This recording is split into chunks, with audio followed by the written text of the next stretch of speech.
بسم اللہ الرحمن الرحیم۔ السلام علیکم رحمۃ اللہ وبرکاتہ۔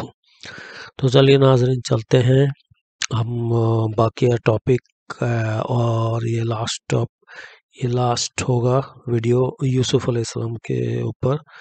تو پچھلے بار ہم تھے کہ وہ قافلہ چل پڑا، یوسف علیہ السلام کی طرف چل پڑے، تو یوسف علیہ السلام کے جو بھائی تھے ان کو کنویں میں ڈالے تھے، تو ان لوگوں نے معافی مانگنی شروع کر دی۔ تو ان کے والد صاحب جو تھے وہ ان کو معاف کر دیے اور دعا کی انہوں نے اللہ سے۔ پھر جب وہ یوسف علیہ السلام کے پاس پہنچے، راستے میں تھے، جب پہنچے تو اس نے اپنے ماں باپ کو اپنے پاس جگہ دی اور کہا تم سب شہر میں داخل ہو جاؤ، اللہ نے چاہا تو تمہارے لیے ہر طرح کی سلامتی ہے۔ اور شہر میں پہنچے تو اس نے اپنے ماں باپ کو تخت حکومت پر بٹھایا اور سب ان کے آگے سجدے میں گر پڑے، تو اور لوگ تھے تو ان کو تعظیمی سجدہ بھی کیے۔ تو اس نے کہا کہ میرے رب نے اسے سچا کر دیا، اس نے مجھ پر احسان کیا جبکہ مجھے قید سے نکالا اور آپ لوگوں کے جو دیہات سے لایا، اور اگرچہ شیطان نے میرے اور میرے بھائیوں کے بیچ رکاوٹ ڈال دی تھی، بے شک میرا رب تو چاہتا ہے کہ اس کے لیے اچھا طریقہ، ان کے جس کو چاہتا ہے اس کے لیے اچھا طریقہ کرتا ہے، تو بے شک وہ جاننے والا اور حکیم ہے، حکمت والا ہے۔ رب تو نے مجھے حکومت عطا کی اور مجھے باتوں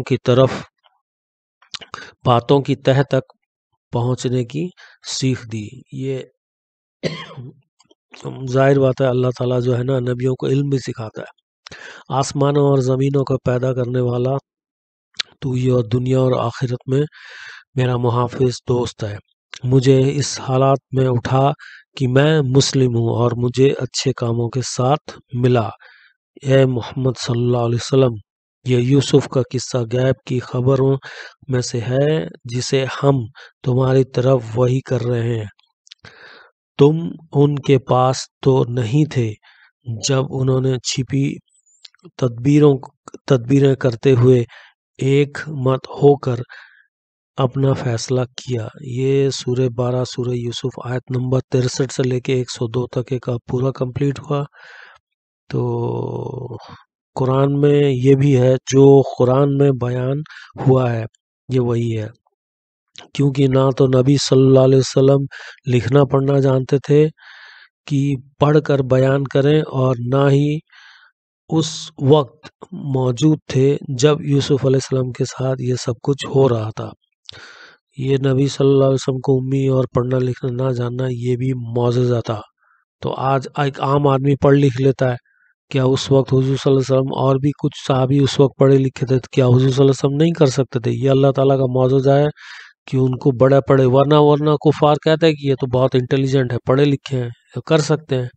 تو یہ اللہ تعالیٰ کا خاص ایک معجزہ تھا رسول اللہ صلی اللہ علیہ وسلم کے، بلکہ یہ چھپ چھپ کر الگ کی طرح تدبیریں کر رہے تھے۔ اس میں محمد صلی اللہ علیہ وسلم کی نبوت کا ثبوت ملتا ہے، اور یہ بات بھی ثابت ہوتی ہے کہ قرآن اللہ کی طرف سے بھیجی ہوئی کتاب ہے، ورنہ وہ تو کئی 1400 سال پہلے آئے رسول اللہ صلی اللہ علیہ وسلم، اور یوسف علیہ السلام اس سے بھی کئی 2000 سال پہلے کا ہے، تو کیسے جانتے ہیں یہ ساری کہانی، اتنی بڑی کہانی کیسے ہو سکتا ہے؟ تو اس کا مطلب یہ ہے کہ نبی صلی اللہ علیہ وسلم یہ کہانی جو بچائیں یہ سچ ہے، اللہ نے قرآن میں سے نازل کیا ہے، تو ہمارے لیے سبق ہے۔ تو اس طرح یوسف علیہ السلام کی وجہ سے یعقوب علیہ السلام جو ان کے والد تھے تو مصر میں بس گئے، جہاں ان کو خوب پھولنے پھلنے کا موقع ملا، لیکن پھر وہاں سے نکلنا پڑا۔ یہ بائبل کے مطابق جب یوسف علیہ السلام 110 سال کے ہو گئے تو ان کا انتقال ہو گیا ہے بائبل کے مطابق۔ مصر اور روایت کے مطابق بھی ان کی لاش مومیا گیا۔ تو جب بنی اسرائیل مصر سے نکلے تو یوسف علیہ السلام کا جو تابوت بھی ساتھ لے گئے اور شکیم میں دفن کر دیا۔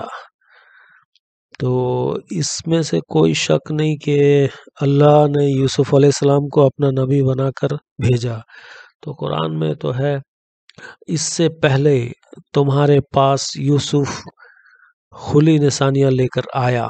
یہ سورہ نمبر 40 سورہ المومنون آیت نمبر 34 میں ہے۔ اس سے پہلے تمہارے پاس یوسف کھلی نشانیاں لے کر آیا، لیکن وہ جو کچھ لے کر تمہارے پاس آیا تم اس کے بارے میں برابر شک میں پڑے رہے، یہاں تک کہ اب جب اس کی موت ہو گئی تو تم کہنے لگے کہ اللہ ان کے بعد کبھی کوئی رسول نہیں بھیجے گا۔ اس طرح اللہ اس آدمی کو گمراہ کر دیتا ہے جو بہت زیادہ شک میں پڑ جاتا ہے۔ تو بہت شک کا بیماری تو حضرت لقمان حکیم کے پاس بھی نہیں تھا۔ تو شک ایسی بیماری ہے، بے وجہ شک کرنا ایک لمٹ تک ٹھیک ہے، بے وجہ شک کرنا جو ہے وہ انسان کو دماغی طور پہ بیماری کر دیتا ہے۔ یوسف علیہ السلام کا پیغام بھی وہی تھا جو دوسرے نبی یا رسولوں کا تھا، وہ یہ کہ اللہ ایک ہے، اسی نے دنیا کو پیدا کیا ہے، اسی لیے وہی معبود ہے اور اس کے علاوہ کوئی معبود نہیں۔ اور جو لوگ اس کو چھوڑ کے دوسرے کو بت بنائے بیٹھے ہوئے ہیں، تو جن کو انہوں نے الگ الگ نام دے رکھے ہیں، یہ معبود کیسے ہو سکتے ہیں؟ تو اللہ تعالیٰ ایک ہی ہے۔ یہ سورہ 12 سورہ یوسف آیت نمبر 37 سے 40 تک یہ ہے۔ تو چلیے، یوسف علیہ السلام مختصر یہ ٹاپک کمپلیٹ ہوا۔ دیکھیے قصص الانبیاء بہت لمبا چوڑا ٹاپک ہے، لیکن جو قرآن میں آیا ہم لوگ اور مختصر کر کے اسے بیان کر رہے ہیں۔ تو انشاءاللہ دعا میں خیال رکھیے اور لائک اور سبسکرائب کیجیے، اور یوسف علیہ السلام یہ ٹاپک سنتے رہیے، اسے یاد کریے۔ تب تک کے لیے نیکسٹ ٹاپک لے کے آئیں گے بہت جلد انشاءاللہ، شعیب علیہ السلام۔ تو تب تک دعا میں خیال رکھیے، جزاک اللہ خیر۔